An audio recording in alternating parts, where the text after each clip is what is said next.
Before your child blows out their 5th birthday candles, something extraordinary and irreversible has already been happening inside their skull. And here is the part that most parents never get told. You are the most powerful force driving that process. Not a curriculum, not an app, not an enrichment class. You. Your voice, your face, your warmth. Your consistent, daily presence. Today, I want to walk you through exactly what is happening inside your young child's brain, why the window before age 5 matters so profoundly, and what simple, everyday actions you can take starting right now to make the most of it. Let us start with the scale of what we are talking about.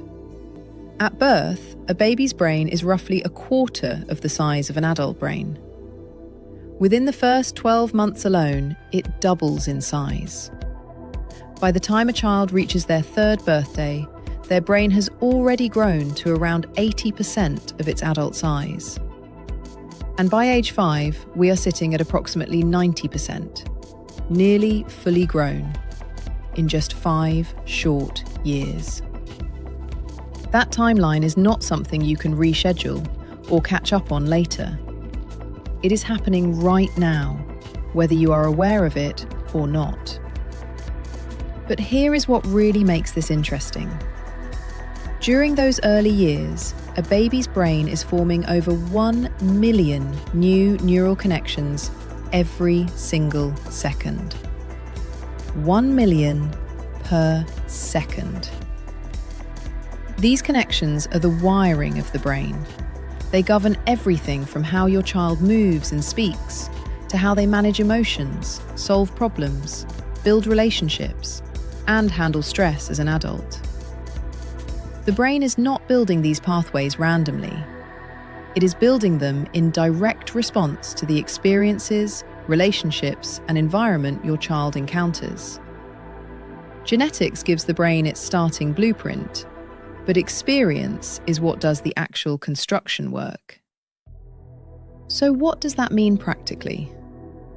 It means that you, as the parent or caregiver, are not just feeding and protecting your child. You are literally shaping the physical architecture of their brain every single day.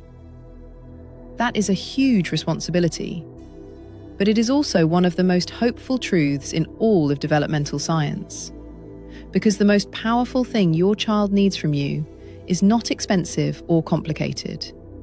It is connection. Scientists use the phrase serve and return to describe the fundamental interaction that drives brain development. It sounds technical, but you probably already do it instinctively without knowing there is a name for it. Your baby babbles, you babble back.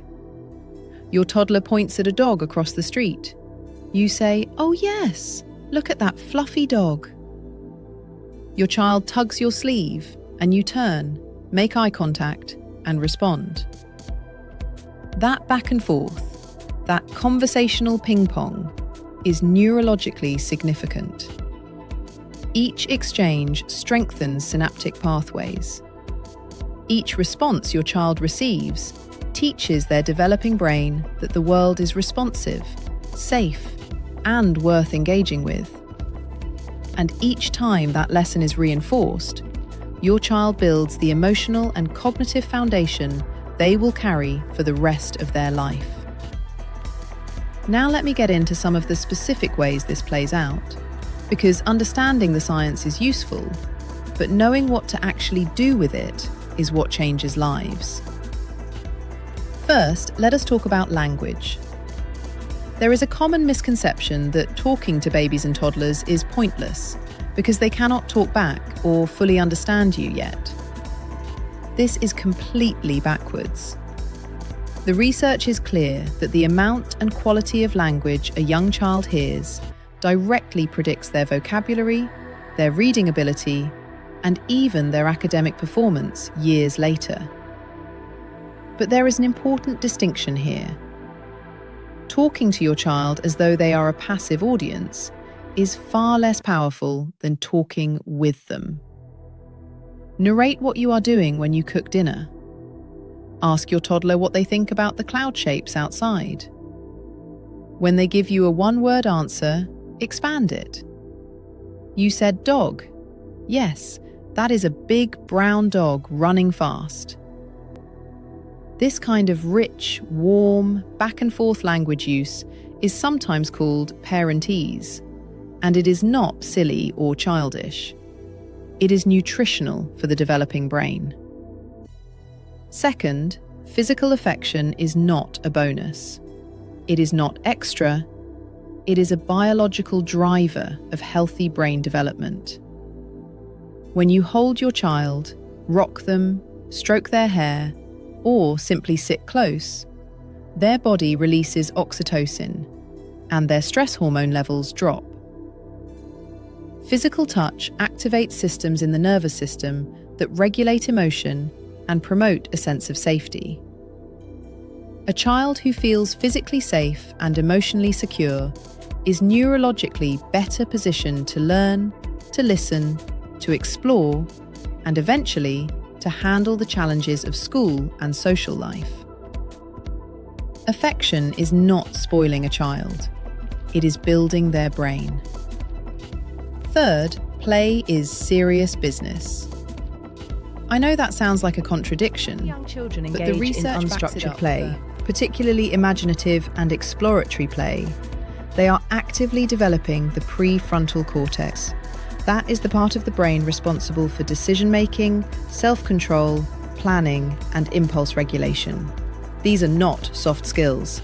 These are the capabilities that determine whether a person can hold a job, maintain relationships, manage stress, and navigate complex situations as an adult.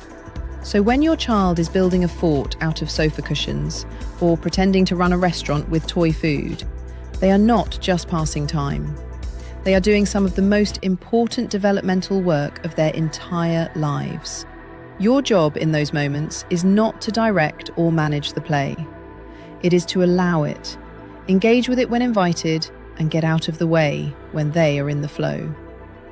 Fourth, emotional responsiveness is perhaps the most underappreciated element of early brain building. When a child cries, shouts, or melts down, many parents focus entirely on stopping the behavior. But here is what is actually happening neurologically in those moments. Your child's brain is overwhelmed. It has been flooded with emotion, and it does not yet have the architecture to regulate that flood on its own. That architecture only develops when a calm, trusted adult responds with warmth and validation, rather than dismissal or punishment. When you sit with your child in their big feelings and help them navigate through, you are literally helping construct the neural circuitry for emotional regulation. Your calm in those difficult moments becomes their internal calm over time. You are building resilience from the inside out. Fifth, and this one is simple but profoundly powerful. Read to your child every single day. It does not matter what the book is. It does not even matter if they squirm or lose interest after 2 minutes. The act of reading together builds imagination, language, attention span, and empathy all at once. Your voice, your warmth, the shared focus on a story, all of it works together to wire the brain in ways that no flashcard, no educational app, and no structured lesson can replicate. Make it a ritual. Make it cozy. Make it yours. Now, here is something I want to address directly because it comes up constantly. Many parents feel enormous pressure to do early childhood development perfectly. They worry about whether they are reading enough, playing enough, talking enough. They feel guilty about the moments they are tired, distracted, or unavailable. I want to offer some perspective here. The research does not point to perfect parenting as the goal. It points to consistent, warm, emotionally available parenting as the foundation. A 2-minute genuine cuddle matters. A 5-minute conversation over breakfast matters. A bedtime story and a goodnight kiss matter. These small moments, repeated day after day, accumulate into massive developmental outcomes. You do not need to engineer your child's every waking moment. You need to show up with presence and warmth as often as you can. On the flip side, it is worth understanding what gets in the way of connection. Screen time in very early childhood is a significant one, not because screens are inherently evil, but because time spent in front of a passive screen is time not spent in serve and return interaction. Screens do not respond to your child. They do not smile back. They do not read emotional cues or adjust based on what your child needs in that moment. The research suggests that heavy screen use before age 5 can be associated with delays in speech and social development, and the mechanism is fairly simple. It displaces the human interaction that builds those skills. Stress also matters enormously. When young children are exposed to chronic stress, whether from poverty, instability, conflict, or neglect, the brain's stress response systems become overactivated. This is what researchers call toxic stress, and its effects on brain architecture can be lasting.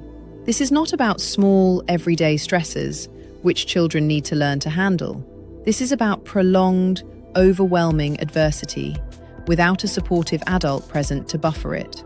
The single most protective factor against toxic stress is the consistent presence of a warm, responsive caregiver. That is you. Here is what I want you to walk away with today.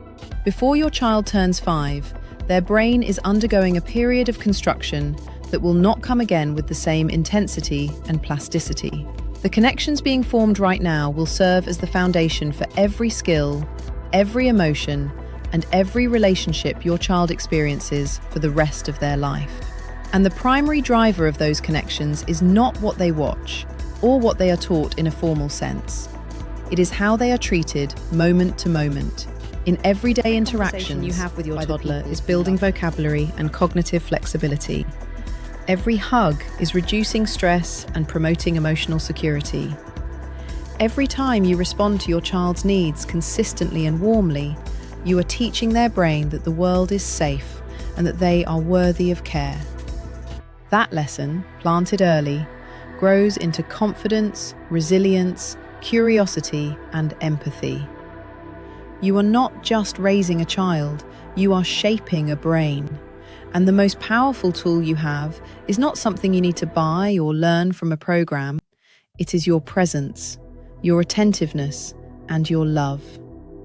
Use it intentionally, use it daily, and know that every small moment of genuine connection is doing something remarkable. You are building the architecture of a human life. Don't forget to grab the free download below. It turns today's insight into a simple step-by-step you can use in the moment.